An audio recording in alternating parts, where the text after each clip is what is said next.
రుచుల పండుగ ఉన్న మా వెజ్ థాలీ ప్రతి ముద్దలో ఆనందం ఉంటుంది. పూర్తి భోజనం అంటే ఇదే. పప్పు, ముద్దపప్పు, ఆవకాయ, అలాగే ఆలూ ఫ్రై, పెరుగు, స్వీట్, అప్పడాలు ఇవన్నీ చూస్తుంటేనే నోరు ఊరిపోతుంది కదా! మరి ఇన్ని వెరైటీస్ ఈజీగా ఎలా చేసుకోవాలో చూపిస్తాను. మన ఆంధ్ర సాంప్రదాయ రుచులతో తయారైన స్పెషల్ వెజ్ థాలీ. ఇంటి భోజనం గుర్తు చేసేలా అసలైన విందు, పర్ఫెక్ట్ థాలీ అనమాట. Welcome to my channel. నేను మీ ఆహా కుకింగ్ విత్ రోజా. నమస్తే అందరికీ.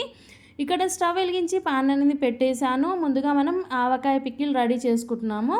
తగినంత ఆయిల్ యాడ్ చేసేసుకొని ఒక టేబుల్ స్పూన్ ఆవాలు, అలాగే ఒక టేబుల్ స్పూన్ జీలకర్ర కూడా యాడ్ చేసేస్తున్నాను. ఇవి మంచిగా చిట్టపటలాడిన తర్వాత స్టవ్ ఆఫ్ చేసేసి ఇక్కడ మనం మ్యాంగో ముక్కలు ఎన్ని తీసుకుంటామో దానికి తగ్గట్టుగా అల్లం వెల్లుల్లి పేస్ట్ అనేది యాడ్ చేసేసుకోవాలి. నేను ఒక 2 మామిడికాయలు తీసుకొని చిన్న సైజ్ కట్ పెట్టుకున్నాను అనమాట. దానికి సరిపడా అల్లం వెల్లుల్లి పేస్ట్ కూడా తీసుకున్నాను. స్టవ్ ఆఫ్ చేసే ఉండాలి. ఇది పూర్తిగా చల్లారిన తర్వాత మనము మిక్స్ చేసేసుకోవాలన్నమాట. ఇప్పుడు ఇక్కడ తగినంత మిర్చి పౌడర్, అలాగే రుచికి తగ్గట్టుగా సాల్ట్ కూడా యాడ్ చేసుకోవాలి. జీలకర్ర మెంతుల పొడి వేయించి పొడి కొట్టుకొని పెట్టుకోవాలి. అది కూడా ఇక్కడ యాడ్ చేసేస్తున్నాను. మనం తీసుకునే క్వాంటిటీని తగ్గట్టుగా అన్ని మసాలాస్ అనేది యాడ్ చేసుకోవాలి. ఆవాల పొడి 1 టేబుల్ స్పూన్, పసుపు కూడా యాడ్ చేసి ఒకసారి ఈ మిశ్రమాన్ని మొత్తం మిక్స్ చేసేసుకుందాము.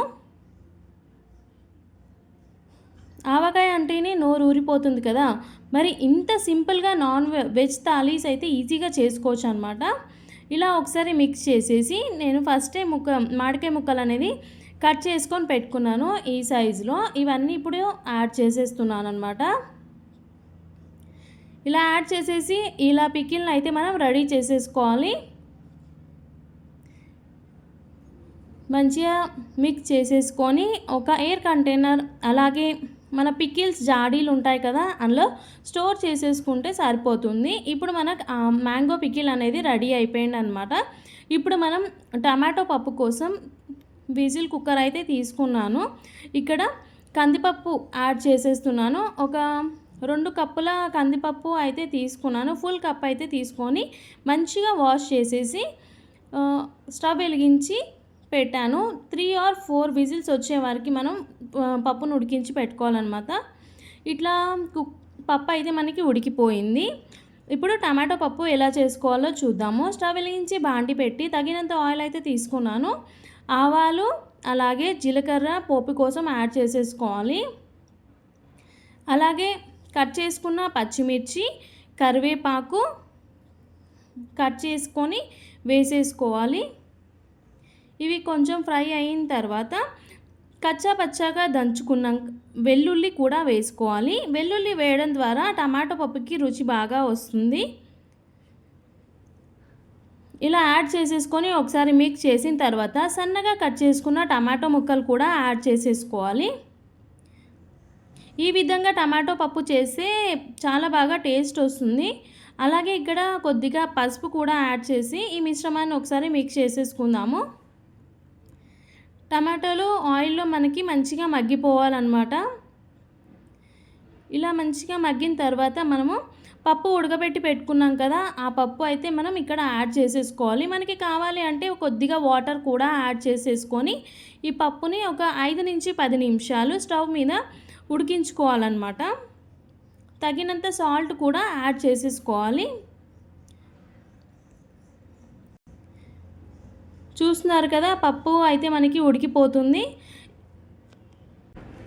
ఈ విధంగా మనకి టమాటో పప్పు అయితే రెడీ అయిపోయింది. స్టవ్ ఆఫ్ చేసి ఇదొక బౌల్లోకి తీసేసుకుంటే మనకి టమాటో పప్పు అనేది రెడీ అయిపోతుంది అనమాట. కొత్తిమీరతో గార్నిష్ చేసేసి ఎమ్మి టమాటో పప్పు రెడీ అయిపోయింది. ఇప్పుడు మనం ముద్దపప్పు ఎలా చేసుకోవాలో చూసేద్దాము.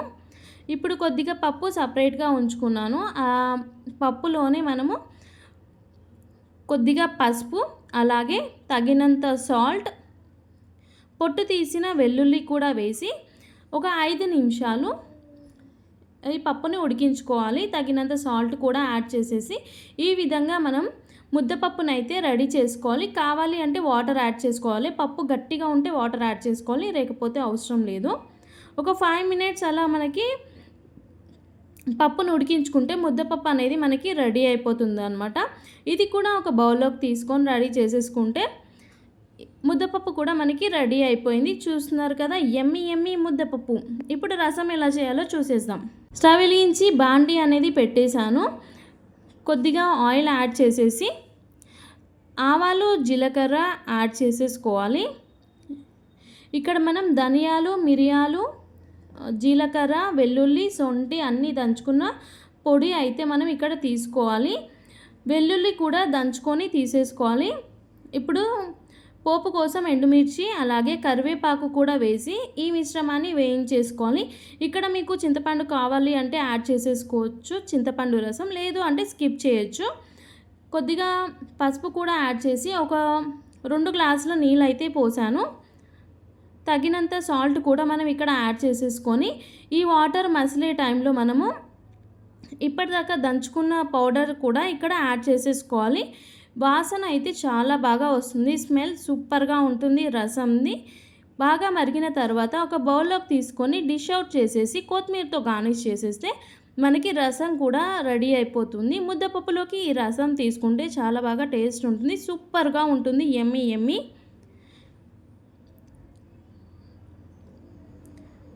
మనకి రసం రెడీ అయిపోయింది. ఇప్పుడు ఆలూ ఫ్రై ఎలా చేసుకోవాలో చూపిస్తాను. పొట్టు తీసేసిన ఆలూస్ తీసుకోవాలి, అలాగే సన్నగా కట్ చేసుకొని పెట్టుకోవాలి. ఆయిల్ హీట్ ఎక్కిన తర్వాత మనం ఆలూస్ అయితే డీప్ ఫ్రై చేసుకోవాలి. ఈ విధంగా ఆలూ ఫ్రై చేస్తే టేస్ట్ బాగా ఉంటుందన్నమాట. ఇవి మంచిగా ఒక కలర్ వచ్చేసే వరకు మనము వీటిని ఫ్రై చేసుకోవాలి. కలుపుతూ ఉండాలి, ఆయిల్లో కింద అడుగు అంటకుండా చూసుకోవాలి. చూస్తున్నారా, మనకి ఆలూస్ అనేటివి చక్కగా ఫ్రై అయిపోతాయి. ఒక బౌల్లోకి తీసేసుకుందాము. ఇక్కడ కొద్దిగా పసుపు, అలాగే నేను ఎండు కొబ్బరి పొడి, తగినంత మిర్చి పౌడర్, తగినంత సాల్ట్, వెల్లుల్లి వేసి పొడి కొట్టి తీసుకున్నాను. ఆ మిశ్రమాన్ని ఇక్కడ యాడ్ చేసేస్తున్నాను. ఈ మిశ్రమం మొత్తం ఒకసారి మిక్స్ చేసేస్తే మనకి ఆలూ ఫ్రై కూడా ఈజీగా రెడీ అయిపోతుందన్నమాట. కొత్తిమీరతో గార్నిష్ చేసేస్తే సరిపోతుంది. ఇప్పుడు వెజ్ థాలీ ఎలా ప్రిపేర్ చేసుకోవాలో చూపిస్తాను. ఒక పెద్ద ప్లేట్ లాంటిది తీసుకొని థాలీ లాంటిది అక్కడ మధ్యలో మనం రైస్ పెట్టేసి చుట్టూరా కర్రీస్, పప్పు, ముద్దపప్పు, ఆలూ ఫ్రై, పిక్కిల్, రసం, ముద్దపప్పు, పెరుగు, స్వీట్, అప్పడాలు అన్నిటితో వెజ్ థాలీ ఇలా రెడీ చేసి మరి వెజ్ థాలీ రెడీ అయిపోయింది కదా. మీరు కూడా ట్రై చేసి కామెంట్ బాక్స్లో చెప్పండి వెజ్ థాలీ ఎలా ఉందో. సూపర్ టేస్టీగా యమ్మీగా ఆంధ్ర స్టైల్ భోజనం అయితే రెడీ చేశాను. మీరు కూడా ట్రై చేసి చెప్పండి. అలాగే మళ్ళీ ఒక సరికొత్త వంటకంతో మీ ముందు ఉంటాను. అంతవరకు నేను మీ ఆహా cooking with Roja. Thank you all.